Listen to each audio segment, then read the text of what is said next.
அவரை சரி சிறுத்தை வாழணும் படம் ஓடிட்டு இருக்குது. படம் எடுக்க ஆரம்பிச்சிட்டாரு. எடுக்க ஆரம்பித்து எம்ஜிஆர் அப்போ வந்து அமெரிக்காவுக்கு போகிறார். கட்சியெல்லாம் ஆரம்பித்து அமெரிக்கா வழி அனுப்பும்போது மும்பைக்கு போகிறாரு.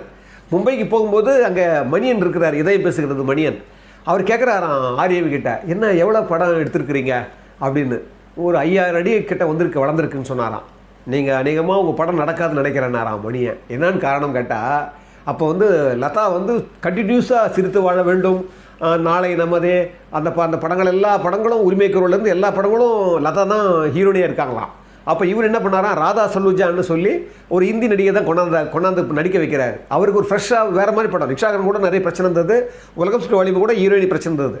அவர் மாதிரி ஒரு வித்தியாசமாக சிந்திப்பாராம் ஆர்எம்பி.